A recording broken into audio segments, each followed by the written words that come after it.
اعلیٰ حضرت فرمانے لگے دنیا میں نبی پاک صلی اللہ علیہ وسلم سے بڑا پیر کامل کوئی نہیں، اور جناب ابو بکر صدیق جیسا مرید بھی کوئی نہیں۔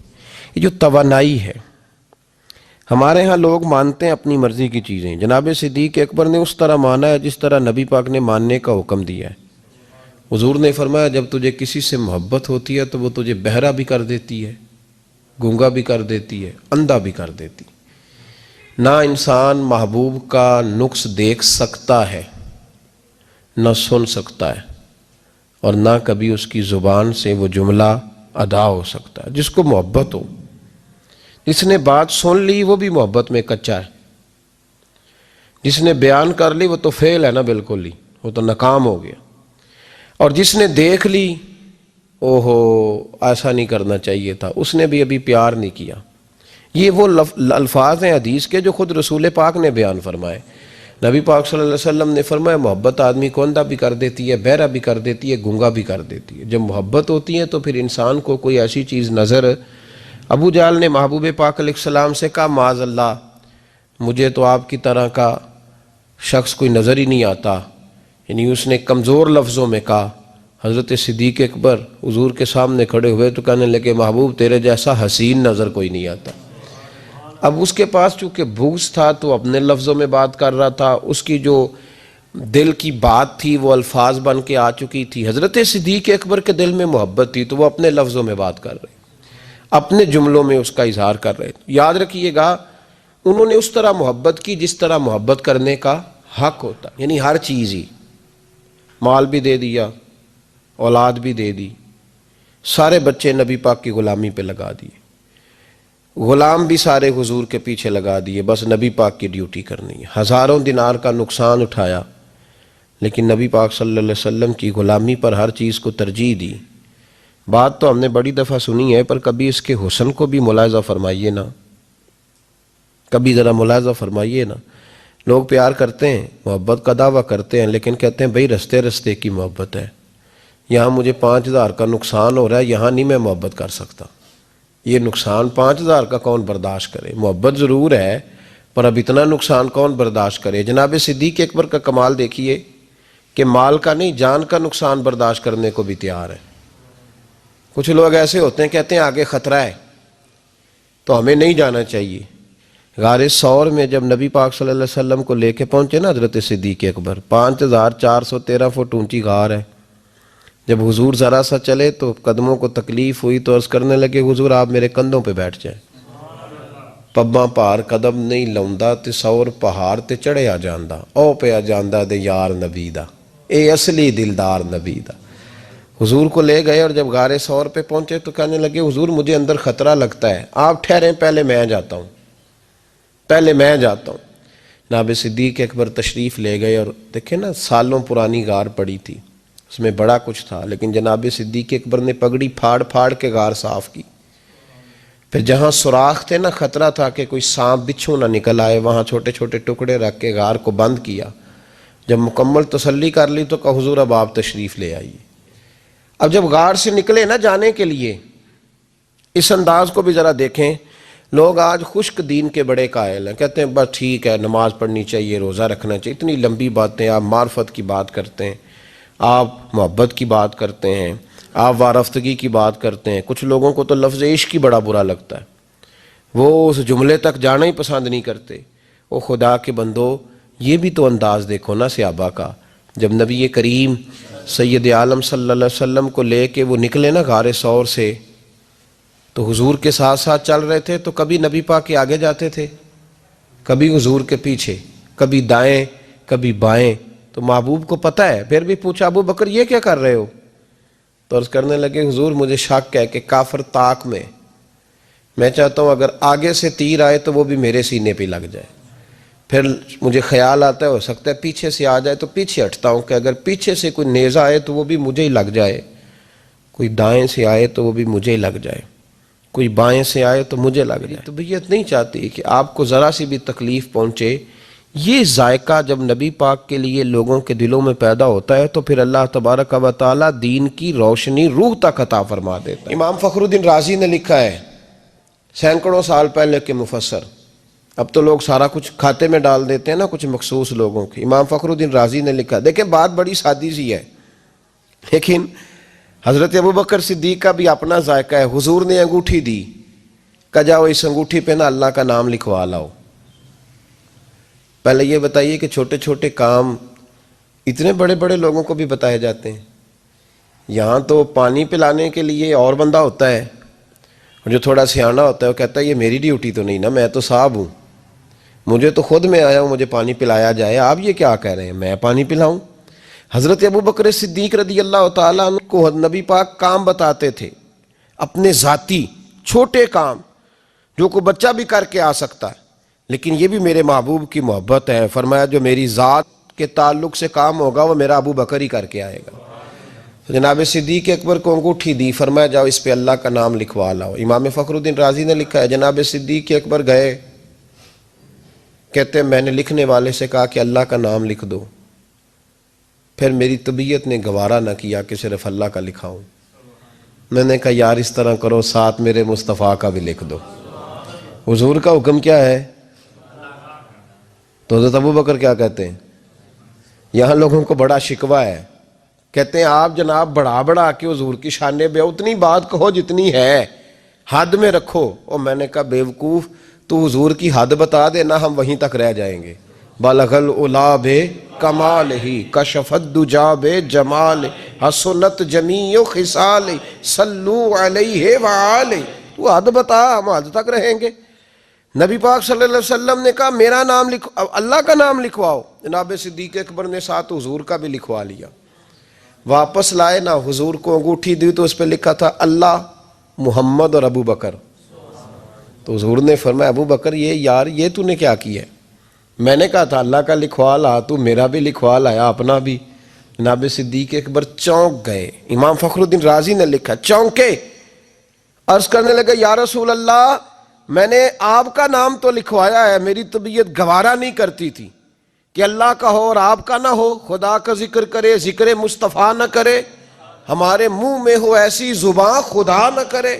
کہا حضور اللہ کا نام تو آپ نے کہا تھا اور میں نے ساتھ گوارا نہیں کیا کہ آپ کا نہ ہو، تو میں نے لکھوا لیا ہے، باقی اپنا میں نے نہیں لکھوایا حضور، واللہ میں نے نہیں لکھوایا۔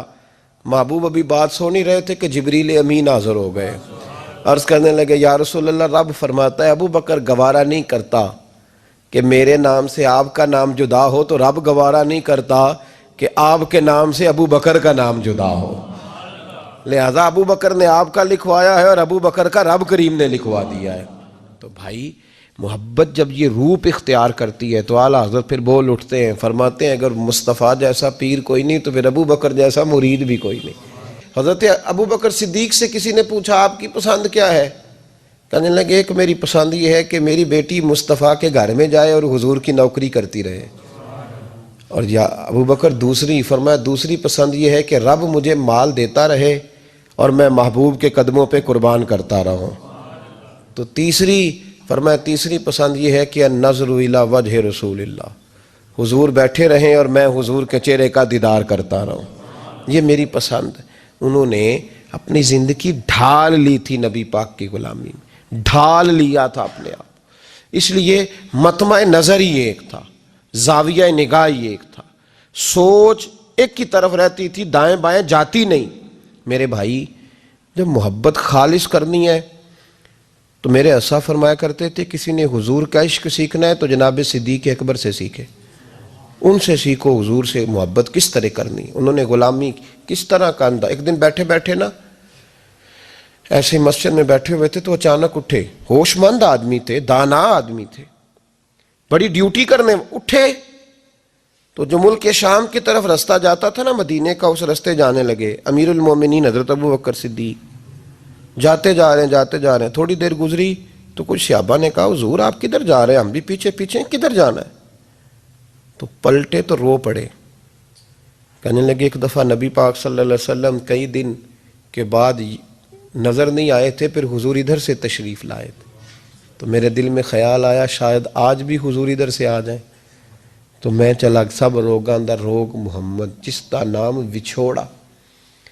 کہا میں جب بہت علیل ہوئے نا حضرت صدیق اکبر، تو جناب عمر فاروق رضی اللہ تعالیٰ عنہ نے ایک طبیب بلایا ملک شام سے، کہا اسے دیکھو تو صحیح، روز بروز کمزور ہوتے جا رہے ہیں۔ تو طبیب دیکھ کے کہنے لگا مرض تو کوئی نہیں، لیکن ان کا دل بے چین ہے، ان کی روح پریشان ہے، یہ کسی سے بچھڑے ہوئے لگتے ہیں۔ تو حضرت عمر کہنے لگے صدیق کیا بات ہے یار، کس سے بچھڑے ہو؟ تو جناب ابو بکر نے آنکھ کھول کے دیکھا، فرمایا تجھے تو جیسے پتہ ہی نہیں، تمہیں تو جیسے خبر ہی نہیں۔ تو حضرت عمر بھی رو پڑے، بھائی محبت کی تو ٹوٹ کے نبی پاک صلی اللہ علیہ وسلم کے ساتھ ان کی وفاؤں کا رشتہ رہا تو پھر حد درجے کا رہا، ہر چیز قربان کی۔ یہ جو لوگ سوچ سمجھ کے چلتے ہیں نا، وہ بیچارے اپنے ذائقے کھو بیٹھتے ہیں سارے۔ حضرت صدیق اکبر رضی اللہ تعالیٰ عنہ کی زندگی بتاتی ہے کہ حضور کی غلامی کرو تو کھل کے کرو، ڈٹ کے کرو، پھر جو بچا بچا کے رکھتے ہیں ان کے پاس کچھ بھی نہیں رہتا۔ خود محبوب پاک صلی اللہ علیہ وسلم نے فرمایا حضرت اسماء بنت ابی بکر صدیق سے، فرمایا رب کے رستے میں جب دے تو گن گن کے نہ دیا کر، ورنہ وہ بھی تجھے گن گن کے ہی دے گا، اور کوئی چیز بچا کے نہ رکھ، اس کے رستے میں بے حساب دے، وہ بھی تجھے بے حساب ہی عطا فرمائے گا۔ ہم محبت میں بھی کنجوسی کرتے ہیں، سوچ سمجھ کے تھوڑی سی، تو وہ کس طرح کی محبت ہے جس میں بندہ سوچ رہا ہے، غور کر رہا ہے، ارادہ کر رہا ہے، تیاری کر رہا ہے، دیکھ رہا ہے، پرکھ رہا ہے، وہ کیسے آگے بڑھے گا؟ غلامی تو غلامی ہوتی ہے، غلاموں کی سوچیں اپنی نہیں ہوتی، سوچیں بھی غلام ہوتی ہیں۔ غلام جو ہوتے ہیں وہ اپنے محبوب کی رضا کی طرف توجہ رکھتے ہیں، دائیں بائیں لوٹ کر پلٹ کر ان کا مزاج نہیں ہوتا۔ حضرت ابو بکر صدیق رضی اللہ تعالیٰ عنہ نے محبوب پاک سید عالم صلی اللہ علیہ وسلم کی غلامی کی، ہر لحاظ سے کی، ہر وقت کی، ہر طریقے سے کی۔ امت مسلمہ اگر غلامی کا طریقہ سیکھے گی تو جناب صدیق اکبر سے سیکھے گی۔ حضرت صدیق اکبر بتلائیں گے کہ محبوب کریم سید عالم صلی اللہ علیہ وسلم کی غلامی کس طرح کرنی ہے۔ جب رات تھی نا بدر کی، تو کافروں کا سب سے بڑا نشانہ یہ تھا کسی طرح حضور کو شہید کیا جائے۔ وہ پورا فوکس کیے ہوئے تھے کہ نبی پاک صلی اللہ علیہ وسلم کو شہید کرنا، پوری توجہ تھی۔ تو صحابہ کہتے ہیں کہ ہم نے ارادہ کیا کہ حضور کے لیے علیحدہ سے ایک خیمہ بنایا جائے، چھپر بنایا جائے۔ حضور کے لیے وہ ہم نے چھپر بنا دیا، محبوب اس کے اندر قیام کرنے لگے۔ اب خیال یہ تھا کہ یہاں ڈیوٹی کون کرے گا، ڈیوٹی کون کرے گا، یہاں کون ٹھہرے گا، یہاں یہ بڑے خطرے والی جگہ ہے، یہاں کون ٹھہرے گا؟ فرماتے ہیں جب گفتگو ہونے لگی تو جناب صدیق اکبر فٹافٹ بولے، کہنے لگے تمہیں ضرورت کیا ہے انتخاب کرنے کی؟ میں جو ہوں، جب تک میں موجود ہوں کسی کافر کی جرت ہی نہیں مصطفیٰ کے خیمے کی طرف بھی دیکھ سکے، طاقت ہی نہیں۔ وہ آگے بڑھ کے ان جگہوں کا انتخاب کرتے، اس طرف ان کی توجہ رہتی۔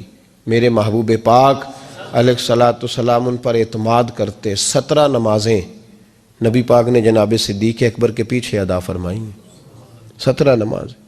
اور جناب ابو بکر کا بھی یہ حال تھا۔ آج تو باہر کھڑے ہو کے سلام پڑھو تو کچھ لوگ کہتے ہیں سلام آپ پڑھ لیں، کھڑے کیوں ہوتے ہیں؟ کھڑے ہونے سے دقت ہونے لگی۔ میں نے کہا چلو بیٹھ کے پڑھ لو بھائی، اگر اتنی سی بات سے ہی آپ کو دشواری ہے۔ حضرت صدیق اکبر رضی اللہ تعالیٰ عنہ نماز پڑھا رہے تھے، محبوب پاک سید عالم صلی اللہ علیہ وسلم تشریف لے آئے۔ حضور ایک صلح کے لیے گئے، فرمایا مجھے دیر ہو گئی تو کسی کو ابو بکر سے کہنا نماز پڑھا لے۔ تو کہتے ہیں حضور کو دیر ہو گئی، جناب بلال نے اقامت کہی تو حضرت صدیق اکبر مصلی پہ کھڑے ہو گئے۔ ابھی 2 ہی رکعتیں پڑی تھی کہ حضور تشریف لے آئے۔ جس صف سے حضور گزرتے رہے صحابہ رستہ چھوڑتے رہے۔ دوران نماز ہی محبوب پہلی صف کے قریب آئے تو جناب صدیق اکبر نے قدم پیچھے ہٹایا، عین نماز میں، عین نماز۔ حضور نے فرمایا ابو بکر مکمل کرو نماز، پھر قدم ہٹایا، تیسری دفعہ پھر کہا، پھر قدم ہٹایا، جناب صدیق اکبر پیچھے ہٹ گئے۔ محبوب نے نماز مکمل کرائی اور فرمایا میں نے جب کہا تھا مکمل کراؤ تو کیوں نہیں کرائی؟ تو کیا خوبصورت انداز ہے، کہنے لگے یا رسول اللہ اب ابو قحافہ کے بیٹی کی اتنی جرت تو نہیں نا کہ مصطفیٰ کا امام ہی بن جائے، اتنی جرت تو نہیں نا۔ تو عزیز یاد رکھیں حضرت ابو بکر صدیق نے حضور کی تعظیم کی، نبی پاک کا ادب کیا۔ وہ جو لوگ کہتے ہیں نا زیادہ قریب رہنے سے محبت کم ہو جاتی ہے، حضرت صدیق اکبر نے اس فلسفے کو بھی غلط ثابت کر دیا۔ انہوں نے ثابت کیا ہے کہ محبت خالص ہونی چاہیے، کئی دفعہ بندہ جتنا قریب جاتا جاتا ہے محبت اتنی زیادہ بڑھتی جاتی ہے. شرط ہے کہ یہ خالص ہو، اس میں اخلاص ہو، تصنع نہ ہو، بناوٹ نہ ہو، ریاکاری نہ ہو، ملاوٹ نہ ہو اس کے اندر. ایک دن نبی پاک صلی اللہ علیہ وسلم حضرت ابو ہریرہ اور دیگر بیٹھے تھے تو محبوب علیہ السلام نے فرمایا بھئی ذرا نا وقفے سے ملا کرو، محبت بڑھتی ہے. وقفے سے ملا کرو. قدر کھو دیتا ہے یہ ہر روز کا آنا جانا، بڑی دلچسپ ہوتی ہیں بے ترتیب ملاقاتیں. تو کہا ذرا وقفے سے ملا کرو، محبت بڑھتی ہے. تو ٹھیک ہے یا رسول اللہ صلی اللہ علیہ وسلم. تو حضرت ابو بکر صدیق بھی ایک دن پورا نہ آئے. جب بات ہو رہی تھی وہ بھی بیٹھے ہوئے تھے مجمع میں، ایک دن پورا نہ آئے. اگلی صبح حضور نے پوچھا ابو بکر کہاں تھے؟ عرض کی حضور آپ نے تو کہا تھا وقفے سے ملا کریں. فرمایا وہ دوسروں کے لیے کہا تھا، تیرے لیے نہیں کہا تھا. تو روز ملا کر، پابندی سے ملا کر، توجہ سے ملا کر. وہ تیرے لیے بات نہیں کہی، وہ کوئی اور ہے. جو قریب رہیں تو قدر کم ہوتی ہے. ابو بکر صدیق تو محبوب کے ساتھ مکے میں بھی ساتھ، بدر میں بھی، احد میں بھی، غار ثور میں بھی. اور دیکھیے 1400 سال ہونے کے ہیں وہ مزار میں بھی مصطفیٰ کے ساتھ ہی آرام کر رہے ہیں. تو وہاں بھی ساتھ ہے. پانی پرن سہیلیاں رنگا رنگ کڑے، اسی تے پریا اس دا جانیے جس دا توڑ چڑھے.